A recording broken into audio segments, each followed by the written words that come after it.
નમસ્કાર મિત્રો, આજે સીધું ને સટમાં આપણી સાથે ટેકનોક્રેટ, લેખક, ચિંતક અને ધર્મશાસ્ત્રોના અભ્યાસી એવા ડોક્ટર જયનારાયણ વ્યાસ જોડાયા છે. જયનારાયણભાઈ, આપનું સીધું ને સટમાં સ્વાગત છે. ધન્યવાદ હરિભાઈ. અને આજે આપને અમે વિનંતી એટલા માટે કરી હતી કારણ કે આપ તત્વચિંતન ના વિષય પર આપ ખાસું જ્ઞાન ધરાવો છો, અભ્યાસ ધરાવો છો. આપ ધર્મશાસ્ત્રોનો પણ અભ્યાસ ધરાવો છો અને આજકાલ શંકરાચાર્ય, આપણા જ્યોતિષપીઠના શંકરાચાર્ય અવિમુક્તેશ્વરાનંદ સરસ્વતી મહારાજ શ્રી, એમના વિશે જે પ્રકારનો ઘટનાક્રમ આપણે જોયો અને યોગી આદિત્યનાથ વર્સિસ અવિમુક્તેશ્વરાનંદ થયું, હવે આ આખી ઘટના જે બની છે એમાં માનનીય વડાપ્રધાન નરેન્દ્ર મોદી, હું ફરીને પાછા કહીશ કે આપના પરમ મિત્ર, એ મૌનમ શરણમ ગચ્છામિ. મારા બધા જ મિત્ર છે. આપ મારા મિત્ર છો, નરેન્દ્રભાઈ પણ મારા મિત્ર. આપની પાસેથી જ્ઞાન મેળવનારા એવા નરેન્દ્ર દામોદરદાસ મોદી, મારી પાસે બાઇક છે, તમને ગુરુપદેશ આપનારા. એમની મોટાઈ છે, હું એને બહુ ગંભીરતાથી લેતો નથી. એમને આમે દેશ કઈ ગંભીરતાથી, દેશ કે વિદેશમાં કોઈ ગંભીરતાથી લેતું હોય એવું છે નહીં, ભલે વડાપ્રધાન પદે બેઠા હોય તોય પણ. પણ જયારે શંકરાચાર્યની આવી અવમાનના થતી હોય, જ્યારે ધર્મનો વિતંડળાવાદ આટલો ચરમસીમાએ હોય, ત્યારે મને લાગે છે કે એમની પાર્ટીના લોકોએ મધ્યસ્થી કરીને આ વિવાદને ઉકેલવાની કોશિશ કરવી જોઈએ. અને એ કોશિશ થઈ નથી અથવા તો દેખાતી નથી, અને નરું રાજકારણ એમાં ખેલાતું હોય એવું લાગે છે, કોઈ ષડયંત્ર હોય એવું લાગે છે. અને મુખ્યમંત્રીની વિરુદ્ધમાં નાયબ મુખ્યમંત્રી જે મોદી શાહના પોઠિયા જેવા છે, એ પાછા શંકરાચાર્યના પક્ષે વાત કરે છે, યોગીની વિરુદ્ધમાં વાત કરે છે. એટલે આખા ઘટનાક્રમ વિશે આપ ધર્મશાસ્ત્રીય દ્રષ્ટિએ અને રાજકીય દ્રષ્ટિએ આપનું આકલન કેવું છે, એના વિશે આપણા દર્શકોને જરા વાકેફ કરો એવી વિનંતી છે. જયનારાયણભાઈ.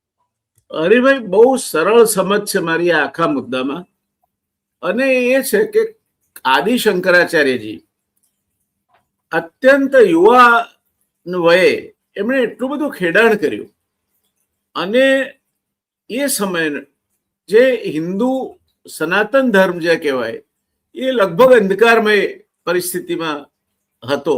એમાંથી એમણે એને એક ભૂમિકા પર, એક લેવલ પર લાવીને 4 પીઠની રચના કરી કે જ્યાં શંકરાચાર્યના હવે પછીના ભાવિ શંકરાચાર્યજીઓ બિરાજે અને સનાતન ધર્મની ધજા ફરકતી રાખે. શંકરાચાર્યની નિમણૂક એ આ કારણથી વિશિષ્ટ પ્રક્રિયા છે. એમાં પહેલો મુદ્દો એ અભ્યાસ છે. પહેલો મુદ્દો, આ દેશમાં કોઈ પણ પોઝિશન પર બેસવા માટે જો વિદ્વતા એ પહેલો માપદંડ હોય તો એ શંકરાચાર્યજીની પોસ્ટ માટે છે કે એમણે દર્શનશાસ્ત્ર, મીમાંસા, બધો જ ધર્મશાસ્ત્રનો અભ્યાસ કર્યો હોવો જોઈએ, ન્યાયશાસ્ત્ર, તર્કશાસ્ત્ર વિશે પારંગત હોવા જોઈએ. અને ત્યાર પછી જેના ગુરુપદ હેઠળ એ કામ કરે છે એ વ્યક્તિ જે શંકરાચાર્ય હોય એને એમને પદનામિત કરવા જોઈએ, નોમિનેટ કરવા જોઈએ. અને તો જ શંકરાચાર્ય બની શકાય. શંકરાચાર્યની વાત જયારે આપણે સાંભળીએ છીએ કે એક મૂઢમતી કોઈ ભાઈ કહેતા હતા કે શંકરાચાર્યજીને નોટિસ આપવામાં આવી છે કે તમે શંકરાચાર્ય છો એવું પુરવાર કરો, ને તમારા સામે દેશની સર્વોચ્ચ અદાલતમાં કેસ ચાલે છે. હું એવું માનું છું, with all due respect to the supreme court of India, કોઈ એની અવમાનના કરવાનો ભાવ ક્યાંય મારા સ્વપ્નમાં પણ નથી. પણ આ કિસ્સો જે માણસ જે આમાં પેલી માં ને છોકરા જેવું છે કે રાજાએ કહ્યું કે બંને 2 પગ ખેંચો અને જેના ભાગમાં જે આવે તે લઈ જાઓ. ત્યારે સાચી માં હતી એ કહ્યું કે મારે માફ કરજો, એ ભલે નથી માં, તો છોકરું તો જીવતું રહે છે ને. એમ જે માણસ બનાવટી રીતે છળકપટ થકી શંકરાચાર્યજીની ગાદી ઉપર જ્યોતિષ મઠમાં બેસવા માંગે છે, એ કોર્ટમાં કહે છે. કોઈ શંકરાચાર્ય કોર્ટમાં નથી ગયા. જી. અને શંકરાચાર્યજી કોર્ટમાં જવાનું પણ ના હોય, કારણ કે સનાતન હિન્દુ ધર્મના એ સર્વોચ્ચ સંત અથવા તો પ્રિસ્ટ છે. હવે આપણે એમ કહીએ કે પોપ પોલ છે કે બીજા અત્યારના હાલના જે પોપ છે, એ પોતાના અનુયાયીની નિમણૂકની પ્રક્રિયામાં જે કંઈ એમનું યોગદાન હોય ને પછી ત્યાર પછી બધા કાર્ડિનલ ને બિશપ્સ બધા ભેગા થઈને નક્કી કરતા હોય, એ પ્રક્રિયા સામે કોઈ કોર્ટમાં ન જઈ શકાય. એ એક સુનિશ્ચિત પ્રક્રિયા છે. અને એ આ દેશના સનાતન ધર્મ પાળતા કરોડો ભાવિકોના હિતમાં હોત, એમની લાગણીઓને જાળવી લેવાઈ હોત. જો નામદાર સુપ્રીમ કોર્ટે પણ કહ્યું હોત કે આ અમારા જ્યુરિસ્ડિક્શનને સ્પર્શતી બાબત નથી, બરાબર, તમે શંકરાચાર્યની નિમણૂકની જે પ્રક્રિયા છે જેમણે એ કરી છે એમની પાસે જાઓ, એના બદલે આ આખો વિવાદ ચગ્યો. અને એને પછી આપણા ત્યાં રાજકીય પીઠબળની તો તકલીફો હોતી જ નથી. તો શંકરાચાર્યજીના વતી કોણ છે? ઇવન નાયબ મુખ્યમંત્રી ઉત્તર પ્રદેશ કોણ છે એમના વતી કંઈ પણ કહેવા વાળા? એમની હેસિયત શું છે? એ રાજકીય વ્યક્તિ છે. અને યોગી એ સંન્યાસી છે. પણ જયારે મુખ્યમંત્રી બને છે ત્યારે ધર્મનિરપેક્ષતાના ને ભારતના બંધારણને વફાદાર રહેવાના સોગંદ ખાય છે. તો તમે સંન્યાસી છો, તમે તમારા અખાડાના મહંત છો,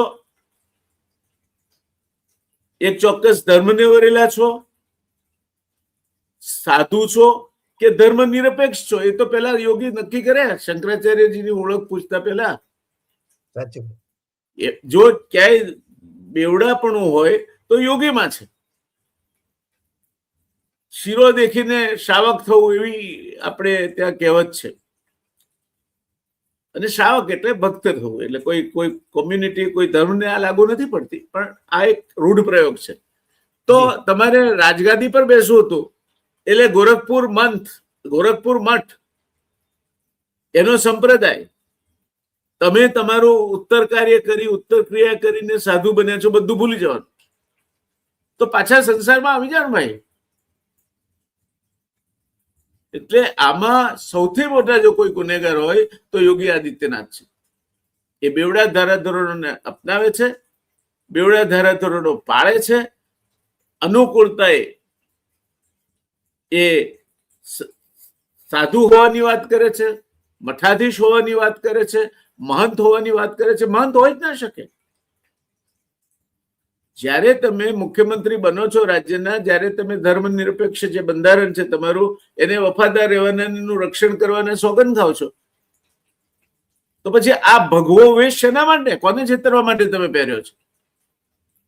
તમે સાદા કપડા પહેરી લો. બરાબર. તમે પૂર્વાશ્રમમાં મહંત હતા.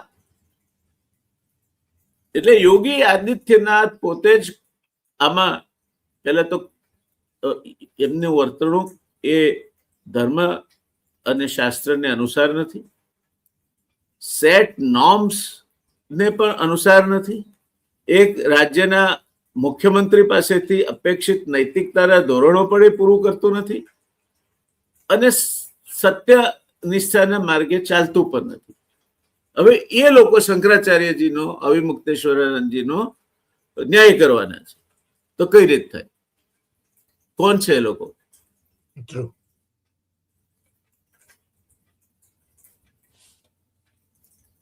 એટલે ધર્મ પણ એમના પક્ષે નથી અને ન્યાય પણ યોગીના પક્ષે નથી. અધર્મ અને અન્યાયનો સાથ લઈને એક આદિશંકરાથી ચાલી આવતી જે પરંપરા છે, અને જેના દ્વારા જેમનો અભિષેક કરવામાં આવે છે, પટ્ટાભિષેક કરવામાં આવે છે, એ સનાતન ધર્મના એક ધરોહરને જાળવી રાખનાર રક્ષક અને માર્ગદર્શક છે, શ્રદ્ધાનું કેન્દ્ર છે. એવા શંકરાચાર્યજીને તમે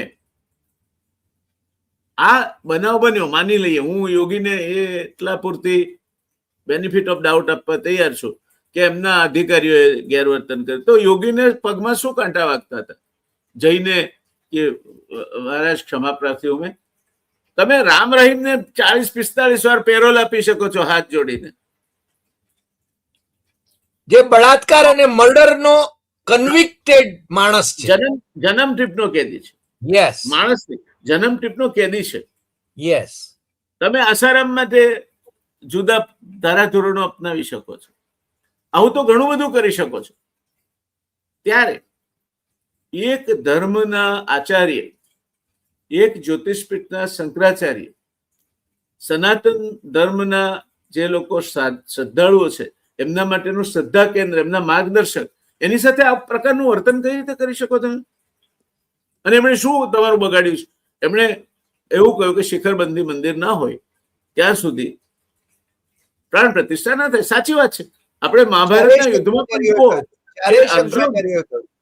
હરિભાઈ અર્જુન પહેલા પોતાના બાણથી પેલાના રથના ધજા કાપી નાખે છે. ધજા એ માનદંડ છે, અને એટલે શ્રીકૃષ્ણજી અર્જુનના સારથી છે, પણ અર્જુનના ધ્વજદંડમાં મારુતિ નંદન બેઠા છે. સમજ્યા? આ ધ્વજદંડનું મહત્વ છે. ધજા એટલે કઈ કપડાથી સીવડાવીને તમે ફરકાવતા ફરકાવતા નીકળી પડો, એ ધજા નથી.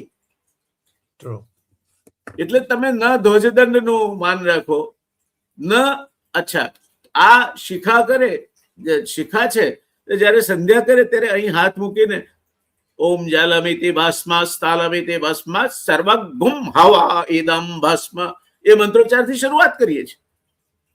આ બ્રહ્મરંધ્ર છે.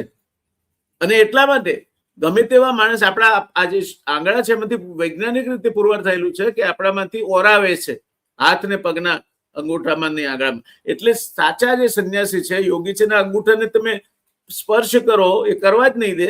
કરો તો ઝાટકો લાગે તમને, એટલો કરંટ હોય છે. અને એટલા માટે કોઈ ગમે તેવો માણસ તમારા માથે હાથ મૂકીને, જે આજકાલના આ રાજકીય નેતાઓના આશીર્વાદ લેવા પગે પડે છે, માથે હાથ મૂકવા દે છે, એમના માટે ખાસ કેવું છે, એના વિચારોને તમે તમારા બ્રહ્મરંધ્રથી તમારા મગજમાં જવા દો છો. તો ચોટી પકડીને તમે ખેંચો. કાયદેસર રીતના દંડી સ્વામીઓ છે, યજ્ઞોપવિત ધારણ કરી હોય તે પણ સંધ્યા કર્મ કરવા માટે પ્રવૃત્ત હોય તો ચોટી રાખે છે. તો તમે આ પ્રકારનું દુષ્કૃત વહીવટીતંત્ર કઈ રીતે કરી શકે? અને એને કર્યું હોય તો યોગી મૌન કેમ છે? યોગીએ જવું જોઈએ શંકરાચાર્યજી પાસે ને કેવું જોઈએ કે ક્ષમા કરો. અને આમાં તો એવું છે કે સાધુ સંતો છે ને, એને તમે જયારે ક્ષમા યાચના કરો છો ત્યારે સાધુ સંત ક્ષત્રિય અને વીરનું એ આભૂષણ છે. ક્ષમા વીરસ્ય ભૂષણમ. એ તમને ક્ષમા યાચના કરતા પરોપકારમ સતામ વિભૂતય. સંતો પરોપકાર માટે જન્મ લે છે, જીવે છે. તો તમને તકલીફ શું પડે છે? કોણ છે સ્વામી પ્રસાદ મૌર્ય? અને એ મુખ્યમંત્રીના વિરુદ્ધ જો એમનો મત દર્શાવતા તો છૂટા કરી દો એમને નાયબ મુખ્યમંત્રી તરીકે. તમે બેવડા ધોરણો શેના માટે રાખો છો? આ જ વાત RSS ના વડા શ્રીમાન ભાગવતજી ને માટે પણ મારે કહેવી છે. આટલા બધા દિવસ પછી હિન્દુ ધર્મની ધરોહર જાળવવાનું વચન લઈને બહાર પડેલ સંસ્થા, સ્થપાયેલ સંસ્થા, એના સર્વોચ્ચ એમ કે છે કે એ પ્રધાનમંત્રી કો ભી બહોત દુઃખ હુઆ હો. અરે ભાઈ, તો તમે તો પ્રધાનમંત્રીને બેસાડો છો. આ ક્લિપ છે, મોહન ભાગવતજીની આ ક્લિપ છે, એમના સ્વમુખે ઉચ્ચારાયેલા શબ્દો છે. તો સત્યમ વદ ધર્મમ ચર અપ્રિયમ અનૃતમ મા વદ. ક્યાં ગયું? અને તમે આ હિન્દુ સમાજનું નેતૃત્વ કરવાના છો. કયું હિન્દુત્વની વાત કરો છો તમે? It is a political leadership. જો કોંગ્રેસને 100 વર્ષ થાય એટલે ગાંધીજીએ આઝાદી એવી ત્યારે કહ્યું હતું કે આને હવે સમેટી અને એને રાજકીય પક્ષ તરીકે નહીં વાપરો, કારણ કે બધી વિચારસરણી વાળા આવ્યા છે. એમ હું એવું માનું છું કે સંઘના 100 વર્ષ પૂરા થઈ ગયા છે ને વિખેરી નાખવો જોઈએ, અને પછી કોર હિન્દુત્વની ફિલોસોફી વાળા જેમને પોતાનું સંસ્થા ચલાવે. અરે ભાગવતજી જેવા છે જે એવું માનતા હોય કે ભાઈ બીજેપી નો સંગઠન મહામંત્રી તો આરએસએસ માંથી જ જવો જોઈએ, તો તમે સીધા પોલિટિક્સમાં જાઓ ને, શુક્રા લોકોને છેતરો છો. એટલે આ જાત જાતના દોગલાપન, ડબલ સ્પીક નો મેળો જામ્યો છે. શંકરાજીના પક્ષે બોલો, શંકરાચાર્યજીના પક્ષમાં દલીલ કરવા માટે હું તો બહુ નાનો માણસ છું, એક શ્રદ્ધાળુ છું, સનાતન ધર્મ ને શ્રદ્ધાની દ્રષ્ટિએ જોઉં છું. એની ફિલોસોફી શું છે? આનો ભદ્રા ક્રતવો યંતુ વિશ્વત. દરેક દિશામાંથી મારા મનમાં સારા વિચારો આવે, તો યોગીના મનમાં કેમ નથી આવતા? એનો અર્થ છે કે એમને વેદની ફિલોસોફી કઈ લેવા દેવા નથી. એમને સર્વત્ર સુખીન સંતુ સર્વે સંતુ નિરામય સર્વે ભદ્રાણી પશ્યંતુ મા કશ્ચિત દુઃખ ભાગ ભવેત ની વાત સાથે સનાન સૂતકનો સંબંધ નથી. એ રાજકીય વ્યક્તિ છે અને યોગીએ એમના કપડા બદલીને એક સિવિલિયનનો ડ્રેસ પહેરી લેવો જોઈએ, સંસારીનો ડ્રેસ પહેરી લેવો જોઈએ. એ મહંત ન હોઈ શકે. જે ઘડીએ એમણે બંધારણને વફાદાર રહેવાના સોગંદ ખાધા અને બાબા સાહેબ આંબેડકર દ્વારા રચિત આ બંધારણ ધર્મ નિરપેક્ષતાની વાત કરે છે, ત્યારે યોગીએ આડકતરી રીતે ધર્મ નિરપેક્ષતાના સોગંદ ખાધા છે. ત્યારે હિન્દુત્વની વાત યોગીના મોઢે કરી શકાય નહીં. તો કાં તો ગોરખપુર અખાડાના મહંત બને અને પોતાની ગાદી જાળવે અને જે રીતે એમનો વહીવટ ચાલતો હતો તે રીતે ચલાવે, કાં તો મુખ્યમંત્રી બને. પણ તો આમાં આખા વિવાદમાં યોગીને પાછા ગોરખપુર મોકલી આપવાનું કોઈ ષડયંત્ર હોય એવું નથી લાગતું? એમને ગોરખપુર પણ નહીં મોકલવા જોઈએ, કારણ કે મહંત પણ નથી રહ્યા. મહંત બનવું હોય તમારે તમારું પોતાનું શ્રાદ્ધ કરવું પડે છે. એ તો કહે છે કે હું રાજપૂત છું. હા, એટલે એ પછી ક્યાંથી રહ્યા તમે ક્ષત્રિય છો એવું તમે સભાનતાપૂર્વક કહો છો. તમે 18 વર્ષના છો, તમે મહંત છો, તો દરેકને તમે આશીર્વાદ આપો છો. કોઈ પણ આવે છે તમારી પીઠ પર તો તમને નમે છે. તો તમે આ ક્ષત્રિય વાળી વાત ક્યાંથી લાવ્યા? એટલે યોગીના આચાર વિચાર બધામાં ગરબડ છે. અને જે દેશનો રાજા મતિભ્રષ્ટ હોય એ દેશનો વિનાશ થાય છે. આમાં શંકરાચાર્યજીને તો વિવાદમાં ઘસેટવાનું કોઈ કારણ જ નથી. એમને તો વહેલી તકે જે કઈ આટલા બધા સનાતનીઓ છે એમના વતી પણ વડાપ્રધાન ક્ષમા માંગી લે તો શું તકલીફ પડે છે? એ ભૂલ થઈ ગઈ, યોગીએ નહીં કરવું જોઈતું તો આવું, પણ અમારા પાર્ટીની સરકાર છે, આપ મોટું મન રાખો, આપ કૃપાળુ છો, માફ કરો, વાત પૂરી થઈ જાય.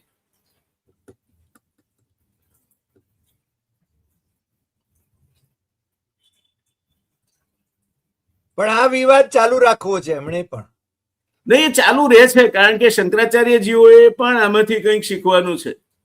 આપણાથી કહેવાય નહીં, સલાહ ન અપાય, પણ એક અવલોકન તરીકે આજે કોઈ પણ પંથના વિરુદ્ધમાં તમે બોલો તો આખો પંથ મેદાને ઉતરી પડે છે, આખો સમાજ મેદાને ઉતરી પડે છે. હમણાં જ જે ત્યાં બગદાણા પ્રકરણ બન્યું એમાં આખો સમાજ ઉતરી પડ્યો હતો નવનીતભાઈના ટેકામાં. અને કરી શકે, સંસારી છે એ લોકો. પણ શંકરાચાર્યજીઓ હંમેશા એવોરી ટાવરમાં રહે છે. અત્યંત સુસંસ્કૃત ભાષા બોલે છે, અત્યંત મર્યાદિત જનસંપર્ક રાખે છે. એટલે આમને એવો વિશ્વાસ પેદા પડી ગયો છે કે શંકરાચાર્યને તમે અડશો તો કોણ કરવાનું છે તમારા? કયા સનાતનીઓ તો વેરવિખેર છે, એમાં તો 12 પૂરબિયા 13 ચોકા છે, કેટલા સંપ્રદાયો છે. એ બધા વેરવિખેર છે. એટલે સનાતની સંપ્રદાય એક નથી. આ મતિભ્રમ લોકો જુદા જુદા ફિરકાઓમાં અને પંથોમાં વહેંચાયેલા છે, અને એટલે શંકરાચાર્યજીને પગે લાગવું છે. હું ગાયના પૂંછડાને સ્પર્શ કરું, દેહ શુદ્ધિ વખતે ગૌમૂત્ર શરીરે પણ લગાવું, પણ મારો દેશ ગાયનું માંસ નિકાસ કરવાની જે વિક્રમો છે તે તોડતો જતો હોય, એમાં હું ના બોલું, કારણ કે એમાં મારે શું ને મારું શું, નસીબ ગાયના. એટલે આ સંસ્કૃતિ અને આ સંસ્કૃતિના આ વારસદાર, આ કળિયુગ આવે એટલે શું હરિભાઈ? અને કળિયુગે પ્રવેશ ક્યાંથી કર્યો? નળરાજાના શરીરમાં પાની કોરી રહી ગઈ. એટલે પતનની શરૂઆત એક નાનો સરખો એને ફૂટહોલ્ડ મળે એમાંથી થાય છે, અને પછી એ વ્યાપક રૂપે ફેલાય છે. એટલે સનાતન ધર્મનું અત્યારે જે અવમૂલ્યન થયું છે એનું કારણ સનાતનીઓ વિખાયેલા છે. સનાતનીઓને સનાતન ધર્મ શું છે ખબર નથી, દર્શન શાસ્ત્ર શું છે, વેદ શું છે, મીમાંસા શું છે, પુરાણ કેટલા છે, એ કશું એમને જાણવું નથી. ખાલી દ્વારકા ગયા હોય અથવા તો શંકરાચાર્યજી પધાર્યા હોય અમદાવાદમાં તો જે કરવું છે. અને શંકરાચાર્યજીઓ પણ એનાથી એમની જે પૂજા પાઠ વિધિ, જે એમના ચેલાઓ છે, એમને શિક્ષા દીક્ષા, એમાં સંતોષ માને છે. એટલે આજે એમનું ફોલોઈંગ નથી. એ આ જે તકલીફ છે, કેમ આ હિંમત કરી શકે? તો એનું કારણ છે કે એનું ફોલોઈંગ નથી. કારણ કે ચારેય શંકરાચાર્યો એ આ ત્રણેય શંકરાચાર્યો અવિમુક્તેશ્વરાનંદજીના સમર્થનમાં છે, અને છતાં ભારતીય જનતા પાર્ટીના સુપ્રીમ લીડર, આપે જેમ કહ્યું એમ કે પીએમ મોદી એક ક્ષમા પ્રાર્થના કરી લે તો પણ જેને શંકરાચાર્યજીને કોઈ વાંધો ન હોઈ શકે, પરંતુ એ પણ મૌની બાબા છે, અને પેલી બાજુ યોગી પણ મૌની બાબા છે, અને બીજો એક ખેલ શરૂ થઈ ગયો છે, બ્રાહ્મણ વર્સિસ ક્ષત્રિય. મને લાગે છે આ પણ નવા વિભાજનો સર્જી રહ્યો છે. આમાં ક્ષત્રિય માટે તો હરિભાઈ એવું કહેવાય છે કે ક્ષત્રિયની વ્યાખ્યા શું છે? ક્ષત્રિય એટલે ગૌ બ્રાહ્મણ પ્રતિપાળ.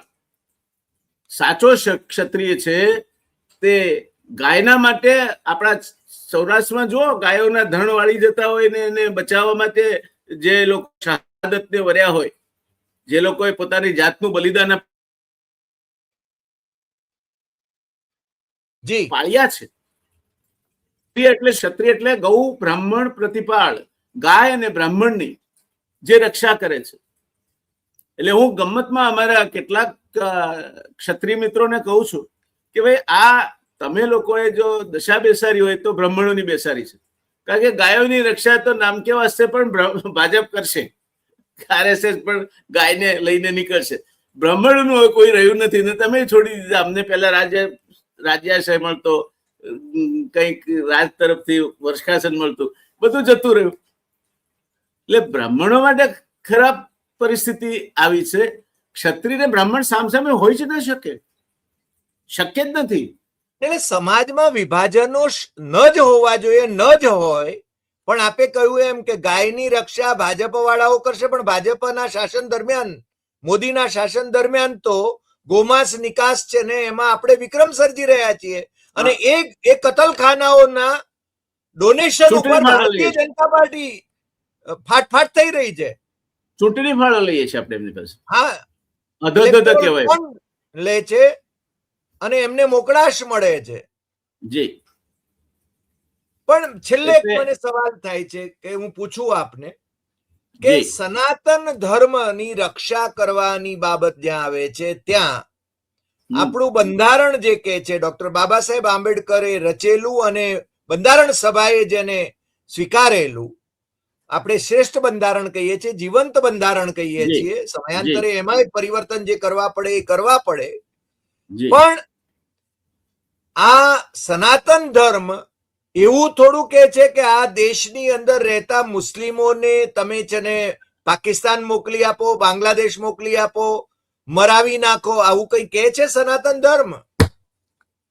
હરિભાઈ, બંધારણ ધર્મ નિરપેક્ષ છે, એટલે બંધારણમાં કોઈ ધર્મ વિશેષ માટે કશી જ જોગવાઈ નથી.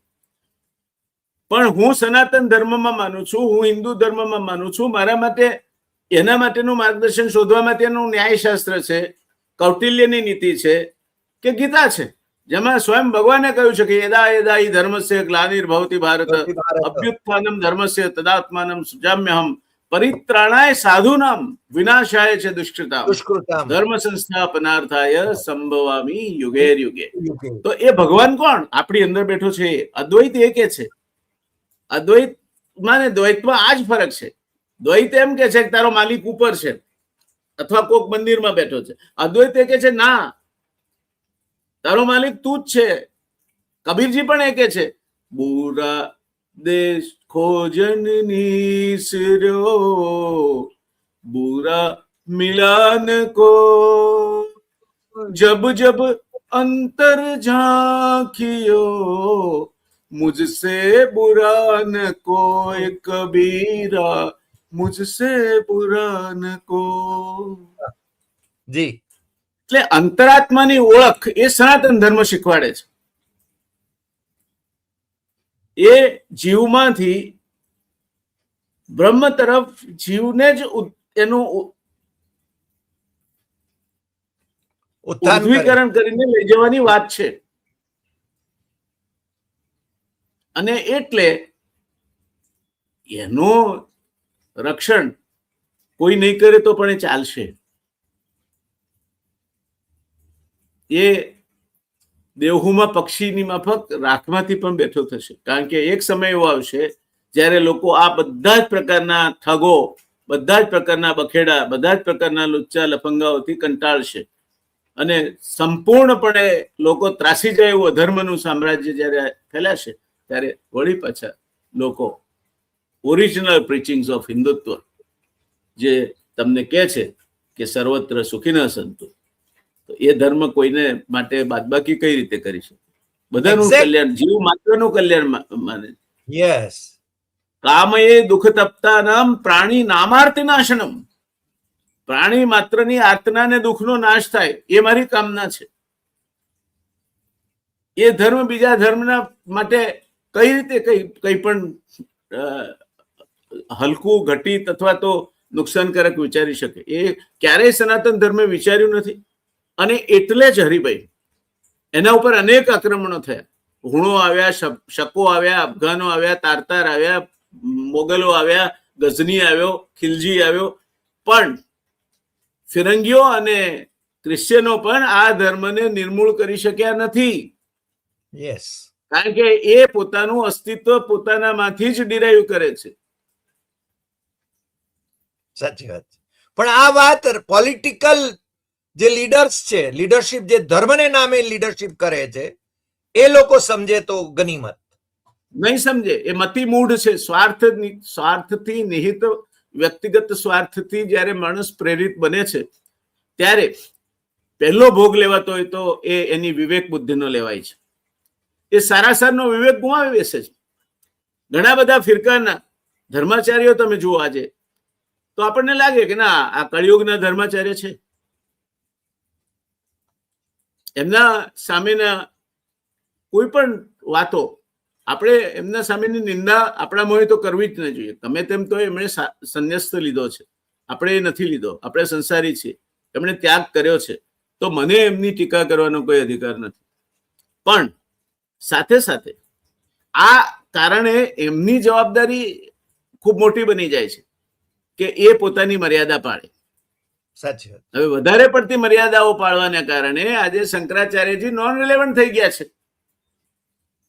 જેનું પરિણામ સનાતનીઓએ ભોગવવું પડશે. કારણ કે સનાતન ધર્મ શું એ કોને ખબર છે? બધા જે આ ડિંડિક કૂટે છે એ તો પોલિટિકલ મોટિવેટેડ માણસો છે. સનાતન એટલે શું? સનાતન ધર્મ એટલે શું? મંડન મિશ્ર ને શંકરાચાર્યજીનો સંવાદ થયો, શંકરાચાર્યજી જીત્યા. પછી શંકરાચાર્યજીને કોણે હરાવ્યા? ભારતી દેવીએ હરાવ્યા, મંડન મિશ્રના પત્નીએ. જી જી. એટલે આ સનાતન ધર્મ છે કે જ્યાં અનસુયામાં ચાંગળું ભરીને પાણી છાંટે અને બ્રહ્મા વિષ્ણુને મહેશને બાળ સ્વરૂપ થઈ જવું પડે. એ પ્રતિકરૂપ છે. એટલે આ બધું તમે જો અત્યારના સમયમાં અપેક્ષા રાખતા હો કે મતોના રાજકારણમાં પડેલા મદાંધો એમને આ બધું ખબર હોય તો શક્ય નથી. એ હિરણ્યકશ્યપ, રાવણ, હિરણાક્ષ, કંસ, જરાસંઘ, કાલનેમી આ બધાના વારસદારો છે. પણ રાવણ તો વિદ્વાન માણસ હતો, બ્રાહ્મણ હતો, એક વિદ્વાન માણસ માટે પણ કેવો હતો રાવણ તત્વવેતા, નવે ગ્રહોની કટમાં જ રહેતા, હરી સીતા સુજી કુબુદ્ધિ, વિનાશ કાળે વિપરીત બુદ્ધિ. તો આ વિનાશ કાળે વિપરીત બુદ્ધિ સૂજી છે શંકરાચાર્ય સાથે આવું વર્તન કરવાનું. આ વિપરીત કાળના લક્ષણ છે હું માનું છું. શંકરાચાર્યજી સાથે આ પ્રકારે વર્તન ન જ થાય. સનાતનીઓ જોડાયેલા નથી, એ જૂથ નથી, પણ એમ તો ટોળા તો ઘેટાના હોય. એક સનાતની જ્યાં સુધી અદ્વૈતવાદને માને છે, આત્મા શું પરમાત્મા, આપણે કહીએ છીએ ભાઈ એને એ બિચારો આત્મા છે ને તડકે બેઠો છે, છાંયડો કરો. આત્મા શું પરમાત્મા, દરેક આત્મામાં જ પરમાત્મા છે એમ માને છે, ત્યાં સુધી અદ્વૈતવાદ ક્યારેય નહીં મળે. એ અમર છે અને અદ્વૈતવાદ છે માટે શંકરાચાર્યજી છે. ખાલી થોડુંક શંકરાચાર્યજી લોકોમાં જઈને આપણને એમનો જ્ઞાનનો લાભ આપતા થાય અને આપણને તાલીમ આપે તો આ ખોટા સિક્કા જે ચલણમાં છે હરિભાઈ, અર્થશાસ્ત્રનો પાયાનો સિદ્ધાંત હું સમાપ્તિ કરું છું. એ એવું કે છે કે એની bad tender drives the legal tender out of circulation. બનાવટી રૂપિયો એ સાચા રૂપિયાને સર્ક્યુલેશનમાં રિપ્લેસ કરે છે. એટલે અત્યારે બનાવટની છે બલિહારી, ઉકરડા બાગ થઈ બેઠા, જે જાતે જોઈ ના શકતા, જગત ચિરાગ થઈ બેઠા, જગત ચિરાગ થઈ. વાહ જયનારાયણભાઈ, આપ આજે જોડાયા અને જે રીતે સહજ ભાવે વાત કરી અને મને લાગે છે જ્ઞાન પૂર્ણ રીતે આપે જે રીતે અભ્યાસ કરતા, હું તો આગળની વાત કરું, જ્ઞાન હોવું અને અભ્યાસ હોવો બંનેમાં હું તો ફરક ગણું છું. આપે ખૂબ વિશદ વાત કરી, છણાવટ કરી અને જે રીતે આપે કહ્યું કે ખોટા સિક્કાઓ ચલણમાંથી અત્યારે દૂર થતા હોય એવો કળિયુગ આવ્યો છે અને એમાં શંકરાચાર્યજીએ પણ આપણને બધાને જ્ઞાન, યોગ્ય જ્ઞાન આપવાની જરૂર છે એવું માનીને આપણે છે ને આજનો આ એપિસોડ પૂરો કરીએ છીએ. આપનો ખૂબ ખૂબ આભાર. ધન્યવાદ હરિભાઈ, આવા સુંદર મજાની ચર્ચાઓ મને સામેલ કરવા માટે. જી, આપને ખૂબ ખૂબ આભાર અને ફરી મળીશું નવા એપિસોડમાં નવા વિષય સાથે. મળતા રહીશું. ધન્યવાદ, નમસ્કાર.